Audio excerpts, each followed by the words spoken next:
Ipakilala ko si First Lieutenant Renson Philip Silvan, Gold Crosser dito sa 11th Infantry Battalion. Nandito kami ngayon sa kanilang headquarters sa Siaton, Negros Oriental. So, ipakwento ko muna yung kanyang background para mas marami pang maengganyong maging TMAer katulad niya. Okay, Renz. Yes, sir. Good afternoon, sir. I am First Lieutenant Renson Philip Silvan, sir. Proud member of PMA Class 2021, sir. Tubo po ako ng ng Alfonso, Cavite, sir. Sarap naman. Kwentong kape nga muna tayo. Oh, sir. Doon ako bumibili. Kasi yung sir, before ako nagkadete, sir, estudyante po ako ng engineering, sir, sa Cavite State University, sir. And then hindi po madali yung yung buhay estudyante nung time na yun, sir. Kasi yung mother ko, yung tatay ko po, sir, yung trabaho niya po, sir, is driver po ng jeep, sir. Then yung nanay ko, sir, is housewife, and then may CKD po, sir, chronic kidney disease, sir. So during that time, sir, ang iniisip ko nun is by all means kailangan ko makapagtapos ng college, sir. Ilan ba kayo magkapatid? 4 po, sir. Then yung pangalawa po ko sa aming magkapatid, sir, yung kuya ko, sir, is tropa, sir, ng Philippine Navy, sir. So yun nga, sir, na-introduce sa akin ng kapatid ko yun, sir. Then yung mga uncle ko po, sir, is puro mga tropa din po, sir, ng Marines, Navy. So talagang kayo? Talagang pamilya ng Opo, sir, pero wala pa po nakakapag-officer sa amin, sir, sa barangay namin, sir. And then yun nga, sir, pinipilit nila, in-encourage nila ako, sir, na mag-PMA, sir, or mag-officer, mag-sundalo, sir. Pero yung nakatatak sa sarili ko nun, sir, is gusto ko maging maging civilian lang, sir, maging engineer, sir. Kaso nung college, sir, meron po akong classmate nung college, sir. Shoutout sa kanya, sir, kay Earl Peranto. shout out ng shout out because may mga tao na nakatulong or naging influential sa buhay. Yes, sir. Kasi yung kuya niya, sir, is PMA Class 2019, sir. So punta ako sa bahay niya, sir. Magre-review dapat kami para sa isang exam nun, sir, sa college, sir. Pagpunta ko sa bahay nila, sir, sir, mag-exam pala sa PMA, sir. And then so, wala naman akong choice, sir, kasi yung pera ko, sir, is sakto lang na pamasahe, sir, back and forth, and then papunta sa boarding house dati, sir. So, sasama naman siya ng parents niya, sir. Sumabay ako, sir. Yung lapis, sir, hiniram ko lang din sa kanya, sir. And then, yung nagulat ako, sir, kasi pagdating ko doon, sir, lahat ng mga kasabay ko mag-exam nakakulay puti, sir, tapos malinis yung gupit, sir. Ako, sir, pure black na stripe, sir, na damit yung suot ko nun, sir. So, medyo nailang ako, sir, kasi kakaiba ako, sir. Pero after yun, sir, nag-exam kami, sir. Parehas kaming pumasa, sir. Parehas kaming nakapasok sa, sir, sa PMA, sir. Tapos, kaso lang, sir, unfortunately, sir, nagkaroon siya ng injury ng plebo kami, sir. Kaya, nag-decide siya na, sir, mag-resign. Pero ngayon, sir, is engineer naman yung kaibigan ko, sir.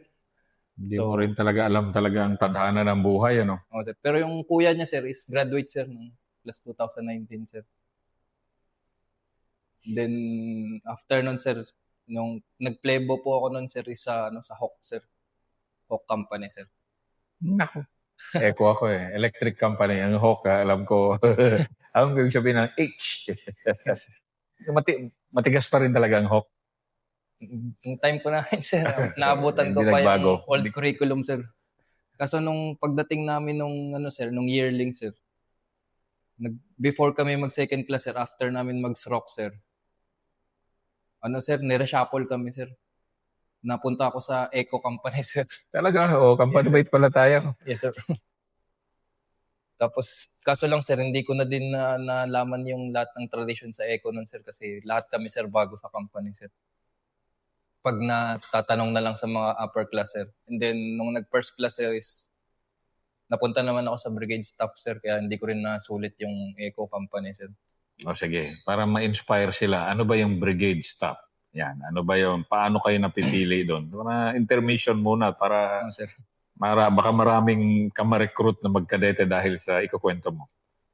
Nung sa brigade staff po, sir, so kung mapapansin ng ng mga kabataan diyan na gustong mag-apply sa PMA, yun yung nasa unahan nung parade kapag Yan nakikita yung niyo. nasa TV. Pag nagpaparada yung mga kadete sa PMA, kami yung nandun sa pinaka-front kaharap ng stage. So maririnig niyo yung sigaw ng brigade commander o yung tinatawag na baron. Kami yung nasa likod ng baron. Si Tristan Paltongan, na for the record, siya yung una kong feature na young officer. Yes, sir. Yun po yung baron namin dati, sir. Then, yun po, sir. Actually, sir, nagkadete ako, sir, is kasi gusto ko po talaga makatapos ng pag-aaral, sir. Then, eventually, sir, sa PMA, sir, doon talaga nahubog, sir, na yung patriotism, yung pagseryoso sa trabaho, yung paggawa paggawa ng maayos na trabaho, pagbibigay ng magandang output. Yun yung na-instill sa amin, sir, nung kadete kami, sir. Ganun ba? Sige nga, ikwento mo ngayon. Ano yung ibig sabihin mo nun? Kasi nung civilian ako, sir, parang okay lang sa akin kung magawa ko yung isang tasking, sir. Okay na yan, basta nagawa ko, sir. Pero nung pagpasok ko ng plebo, sir, hindi pala pwedeng basta na plancha lang yung uniform. Kailangan standard. Yung mga sapatos, hindi pala pwedeng nakiwi lang, dapat shining. So parang yung sinasabi nga ng mga upper class, parang yung excellence is a way of life. Parang no to mediocrity, sir. Mediocrity. So yun po yung sir. So hanggang ngayon, sir, na parang kasi yung sa PMA, sir, kilala naman yung mga mas nauna pa sa amin, sir, na nagbuwis ng buhay, sir, para sa bayan, sir, para sa trabaho, sir. So as part namin na mga junior officers, sir, na graduate ng PMA, sir, nakakahiya gumawa sir, ng kapalpakan, sir, or nung medyo substandard na trabaho, sir. Parang yun yung nagiging drive ko, sir, na kahit ngayon, sir, sa trabaho, sir, na kahit nakakapagod na, sir, kahit bumabagyo, kahit gutom, kahit puyat, birada pa rin, sir, kasi nakakahiya sa mga nauna, sir, na hindi final yung alma mater natin, sir. Sige, tuloy mo. Kasi ito yung essence ng officership and being a PMA graduate. Tuloy. Yes, sir. So, yun nga, sir, ulitin ko, sir, nung una, sir, is para sa trabaho, para sa pamilya, sir. And then dahil sa 4 years ko sa PMA, sir, naging para sa bayan, sir. Ganun ba? Oo, sir. Paano nangyari yun? Hindi ko rin ma-explain verbally, sir, eh. Parang kusa na lang siya na lumabas, sir, na kailangan ayusin ko to. Parang pag may tinrabaho ako, sir, kailangan ibigay ko yung 100% and then some, sir. Kasi yun din yung isang frustration ko, sir, kasi buong second lieutenant ko, sir, hanggang makabot ako ng first lieutenant ngayon na senior na first lieutenant na, sir. Gusto ko makapag-scout ranger, sir. Kasi hindi ako napapayagan ng mga past commanders, sir, na mag-schooling, sir. Kasi konti nga lang yung officers dati, sir. So, yun kaya ang ginagawa ko, sir, kaya lagi akong volunteering, sir, na sir, na maging sa scout platoon, sir, kasi puro scout ranger yung mga tropa dyan, sir. And then, pinapatunayan ko na kaya kong makipagsabayan, sir. Na gumapang, mapagod, tumakbo, hindi mabagda. Iniwasan talaga, sir, yung magpa-back down sa lakad, sir. Baga yung stamina, yung spirit, sir, kailangan. Kahit hindi ako ranger, sir, sir, work like a ranger, sir. Dahil, sige, yung punta ka tayo dyan sa work ethic. Kasi Yes, kuminsan kasi marami sa atin, hindi trabaho ito, commitment eh. Yes, sir. Ano mo nga, mag-define ka nga ng mga ganyan para at least, natin kasi ito eh. Dito natin sinishare yung PMA values, Yes, Army sir. values. Yan. Kasi, Baka nga yung mga kapanood dito na alumni mo ng yes, sir. school mo, yan. Ito na yun. Ito ako ngayon. Yes, sir. Kasi, sir, yung nakikita natin palagi sa seal ng PMA, sir, yung courage, integrity, at saka loyalty, sir. Kumbaga, ang sarap pakinggan, sir, na graduate ka dyan, sir. Pero marami kang pagdadaanan, sir. Maraming tetest sa'yo, sir, para mapatunayan na na-instill sa'yo yung pamumuhay na ganyan, sir. Maraming temptation, sir, na susubok ng integrity mo, sir. At maraming challenges na susubok ng courage mo, sir, lalong-lalo na sa combat operation, sir. Then yung loyalty, syempre, lahat naman siguro ng Pilipino dahil sa history ng Pilipinas, sir, is nandyan sa atin yung loyalty sa ating bansa, sir. So yung para sa akin, sir, yung nakuha ko talaga doon sa PME, sir, is yung courage tsaka yung integrity, sir, na kahit sa radyo lang ako minomonitor ni S3 sa pag-ooperate, kaya kong tumingin sa kanya ng mata sa mata na inayos ko yung paglalakad ko, sir. Bakit napaka-importante sa'yo na ibigay mo yung tamang trabaho, tamang serbisyo, and then some? Kasi dagdagan mo yung and then some na yun. Ano ba yung and then some mamaya? Yes, sir. Kasi sir, kumbaga yan yung binibigay natin sa taong bayan, sir. Yan yung ine-expect ng taong bayan sa atin na maging, sir. Dahil scholar tayo ng bayan, sir. Yung kung anong meron tayo ngayon, sir, kung nasaan tayo ngayon, sir, kung sino tayo ngayon, sir, is dahil sa success ng Pilipino, sir. So, nararapat lang, sir, na ibigay natin yung best natin, sir. Kung hanggang saan yung kakayanin ng lakas natin, sir, ng katawan natin, sir. Kasi, yun yung ine-expect nila sa atin, sir. Na para sa bayan, sir. Para sa Diyos, para sa bayan, sir. Kasi yun yung motto ng class namin, sir. Ganun ba? Yes, sir.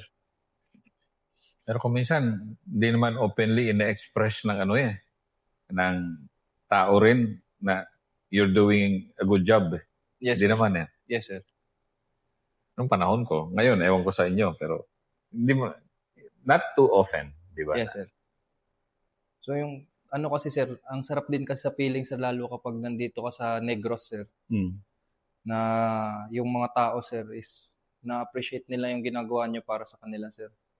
Lalo pagka nung naging insurgency free yung sir, yung lugar, sir. Yung simpleng thank you ng mga tao, sir, pagka naabutan mo ng isang latang sardinas, sir. Hindi mabayaran ng sahod, sir, yung saya, sir, na feeling ko sa kadami kong ginawang kalokohan nung bata ako, sir. Nakakagawa sabihin yun. Nakagawa ako ng sir, ng kabutihan, sir. Kasi sir, kumbaga tayo, sir, sa service, sir, is exposed tayo, sir, sa kung ano yung reality dito sa sir, sa baba, sir, o sa laylayan ng lipunan, sir. Tayo yung nakakakita yung gaano kahirap yung mga tao, sir. Kung ano yung mga kailangan, sir. Kaya dahil din dun, sir, magkakaroon ka din ng personal na growth, sir. Parang magkakaroon ka ng contentment kung anong meron ka, sir. Kasi nakikita mo yung pinagdadaanan ng ibang tao, sir. Yung simpleng, bawa, sir, maglalakad kami sa bundok, sir, tapos may sobra-sobrang supply. Minsan, syempre, sir, na natipid namin yung supply, sir. Bigyan mo ng 5 kilo na bigas yung tao, sir. Yung saya niya, sir. Masarap sa feeling, sir, And then, natutuwa ako, sir, na sir, yung ngayon, sir, bilang company commander, Ikwento mo nga yung, kasi company commander ka. Ito, yes, kasi, company commander, the best times of your life kasi yan. Yan. Yes, sir. Ikwento mo nga yung area mo, kung gaano laylayan talaga ng lipunan, pero may hope. Yes, diba? sir. And once upon a time, until very recently, yan ang center dito ng insurgency. Yes, sir.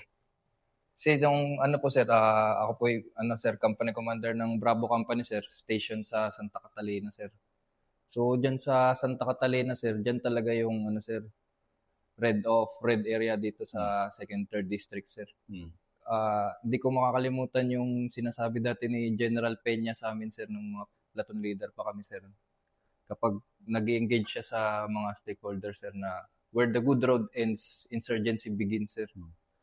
So, ngayon, sir, kasi dahil dun, sir, nung PL pa lang ako, sir, pinoforesight ko na, sir, kung maging company commander ako balang araw, ganito yung magiging coordination ko sa mga LGU para matulungan namin yung mga nasa laylayan. So, dyan, sir, yung area ng company ko, sir, is Pamplona, Shaton, and Santa Catalina, sir. So, dyan sa tatlo, sir, yung Santa Catalina yung medyo na marami yung nasa ano, sir. Then ngayon, sir, mapapansin nyo sa Santa Catalina ngayon, sir, is nag-grow na din yung tourism, sir. And then, yung mga pangit na daanan, sir, is unti-unti nang nakakonstruct, sir. True sa accord, bawa, sir, naglakad tayo sa bukid, sir. Makita ko yung ganyan, sir, dahil sa magandang coordination with the LGU, sir. Sunod na meeting namin ni Mayor, sir, ma'am, ganito po yung sitwasyon dito. Baka sakaling ito yung next na pwede nating mabisita. Then, dahil po dun, sir, nagtatrust naman sa atin si Mayor. Pag pinapuntahan niya, magsama kami punta doon. Through doon sa sectoral day kasi yung ginagawa ni Mayor Santa Catalina doon sa area. Doon yung way niya para ma-assess tsaka mabigyan ng immediate na tulong yung mga tao. Doon makikita niya yung sinasabi ko na, ma'am, kailangan nito ng tulay. Ma'am, kailangan nito ng footbridge para sa... Kasi yung main produkto po doon sa hinterlands ng Santa Catalina is saging, sir. So, yung nagpapahirap sa mga tao doon, sir, is yung terrain kasi Santa Catalina, sir, ano siya, wala siyang ridge line, sir. So, from sitio A, papunta sa sitio B, bababa ka ng creek, din aakyat ka ulit. Kung gaano kababa yung kataas yung binaba mo, ganun ulit kataas yung aakitin mo. Then next sitio naman ulit, ganun ulit, bago ka makapunta sa passable na road, sir, ng vehicle. So, yung kinausap ko yung barangay captain doon sa isang doon na yun nga yung hassle nila. Hindi po ako nangako sa kanya, sir, kasi di naman ako yung magpapagawa nun, sir. Sabi ko, tulungan kita, Kap, lapit natin dito sa nararapat lapitan. And then, nilapit namin kay Mayor. Yun, sir, na simulan naman, sir, na gawa, sir. Yan mo nga, kasi nga, nung kadete ka ba, tinuturo na yan yung magiging role nyo? Kasi, siyempre, nung panahon ko, puro wagwagan, patayan. Even sa West Point doon, ganun ang turo sa amin. Yes, sir. Pero nung kadete ka ba, ano na, naituro na yan na magiging isa sa major na trabaho nyo? Hindi naman po, sir. Wala naman pong, wala naman pong specific na subject, sir, na nagtuturo yung ganun, sir. Na-inspire lang din ako, sir, sa mga kwento ng mga tactical officers namin, sir. Kasi wala naman pong, sir, wala naman pong course specific na subject na magtuturo ng ganun, sir. Pero, yung kasi, sir, yung matutunan mo sa PMA, sir, yung maging totoo yung pagtatrabaho mo sa bayan, sir. So, isa na yun sa ugat, sir, na isa yun sa and then some, sir, na kailangan talagang may yung iiwan mo na legacy sa isang lugar, sir, is pag nabanggit yung pangalan mo, sir, is maganda yung maririnig mo sa mga tao. Ano ba yung and then some na yan? Kasi totoo na nga, nagtatrabaho ka na nga, di ba? Yes, sulit na yung taxpayers money sa sweldo mo. Pero meron ka pang pabonus sa bayan. Ano ba yung and then some? Yung sir, yung hindi mo naman kailangan gawin, sir, pero gagawin mo, sir, para mas mapaganda pa yung may tulong sa bayan, sir. Parang labas na sa pay grade mo, sir. Pero gawin ko na, andito na lang din ako eh. Nagpagod na lang din ako. Sige, ibuhos na natin yung para mas sulit. Para sa akin, sir, yun yung and then some, sir. Parang, bawa, sir, sa trabaho natin, sir, hiningi sa'yo, sir, na hit yung target A. Pero pagka-hit mo sa target A, sir, kinlear mo pa, sir, kahit wala pang instruction. Parang yun yung and then some, sir. Parang i-hit mo lang naman yan, sir, kasi secure mo yung ganito. Pero dahil nandun ka na lang din, sir, naisip mo na dito na lang din tayo, ready, combat ready naman, clear na natin yung lugar. So yun, para sa akin, sir, isang example ng and then some, sir. And then, why do you consistently do that? Dahil para sa puso, para sa, di ba, para sa Diyos, para sa bayan, Yes, ano sir. yan? Parang sir, kada mag-operate kasi ako, sir, kada may mission ako na mabibigyan ako ng mission, sir. Before ko isarado yung foxhole ko, sir, nagdadasal ako, sir, na sana after maubos yung supply, makikita ko ulit yung kubo ko. Kasi once na nag-start na yung mission, sir, hindi na natin alam, sir, kung buhay pa tayong bababa, sir. So yung magpe-pray ako, sir, na ma-accomplish namin yung mission ng buo, sir, nang walang nagalusan, sir. So, in order to do that, sir, hindi naman pwedeng iasa lahat sa prayer, sir.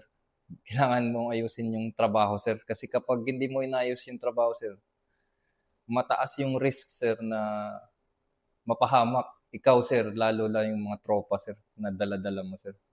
So, yun yung nagpo-fuel sa akin, sir, na every tasking, sir, is ayusin, sir. Kasi isang pagkakamali lang, sir, isang pagod lang, sir, isang nakulangan ka lang sa konting attitude, sir, is baka habang buhay mo na pagsisisihan, sir. Yun yung ano, sir, isa sa mga fuel ko, sir. Yan.